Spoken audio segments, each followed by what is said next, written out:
Well, buddy, I secured that land. Yeah, we're gonna keep it wild. I knew you'd appreciate that. For years, viewers of Mountain Men have seen Eustace Conway as untouchable, a man built for the wild, someone who thrives where others wouldn't last a week. But there was one winter that pushed him past every limit he'd ever known. A season so brutal that survival itself implies luck as much as skill. This wasn't a normal winter. Temperatures dropped faster than forecasts predicted. Storms stacked back to back. And the isolation Eustace depended on suddenly became his greatest threat. Living deep in the mountains means self-reliance isn't optional.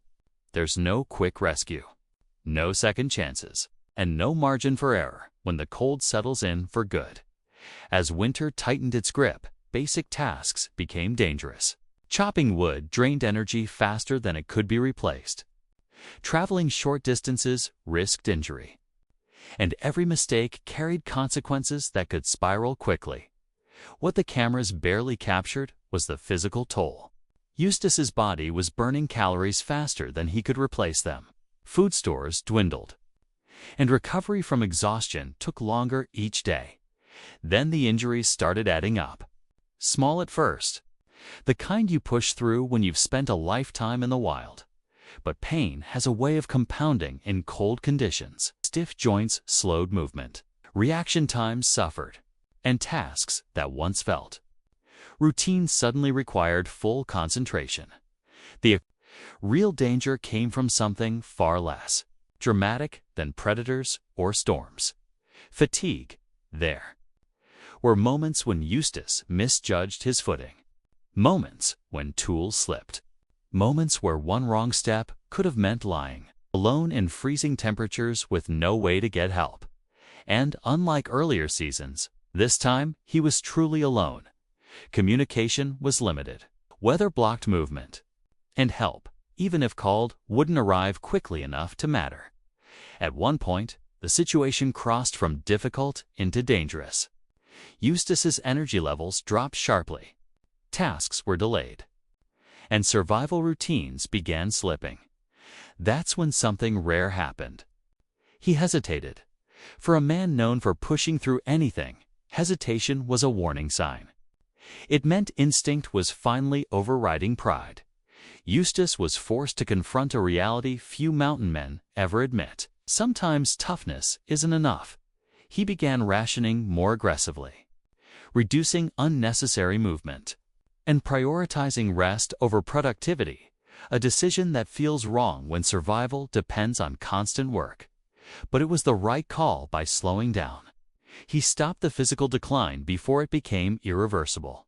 By accepting limitations, he avoided the kind of injury that ends stories like his. When the worst of the winter finally passed, the damage was visible. Weight loss, exhaustion, and a quiet awareness that things had come far closer than anyone realized. That winter changed Eustace Conway in later seasons. Fans noticed it. More caution, more preparation, less unnecessary risk.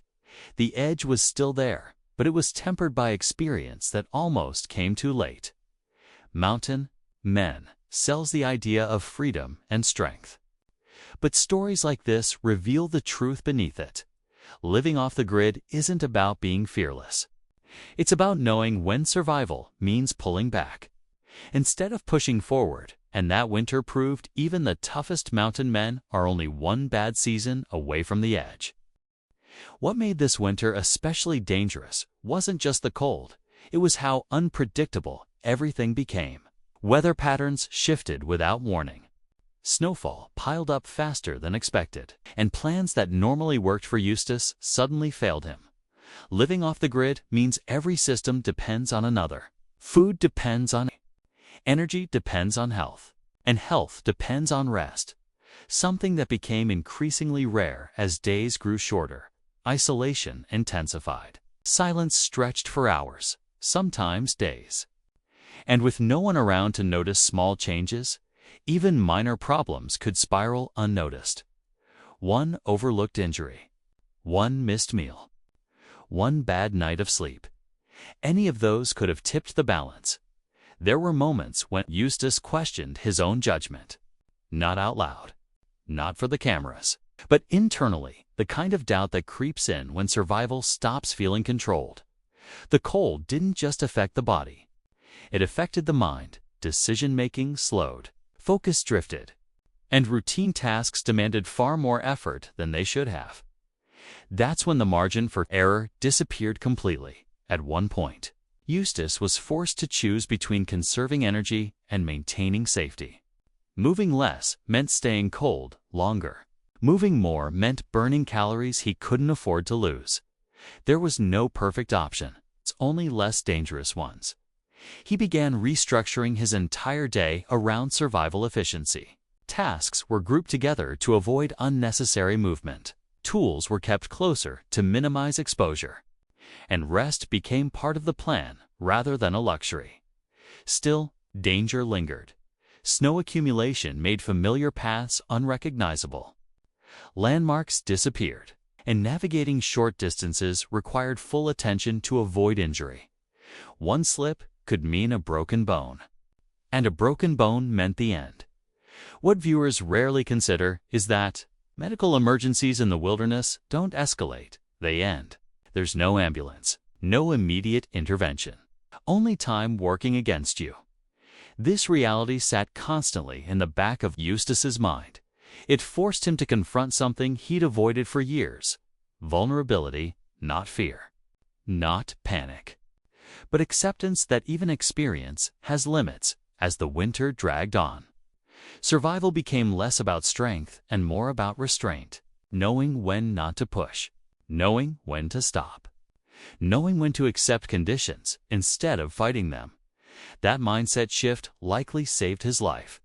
When conditions finally eased, the relief wasn't dramatic. There was no celebration, just quiet exhaustion, the kind that settles deep into the body. Recovery didn't happen overnight. It took weeks for strength to return, and longer for confidence to fully rebuild. But something had changed. Eustace didn't talk about it much afterward, and the show never framed it as a near-fatal experience. Yet the signs were there. More preparation, more contingency planning, and a visible respect for conditions he once challenged without hesitation. That winter left a mark, not as a failure, but as a warning. Mountain men often present survival as mastery over nature, but this season revealed the truth. Nature doesn't need to be dramatic to be deadly. It only needs time, and that winter had plenty of it.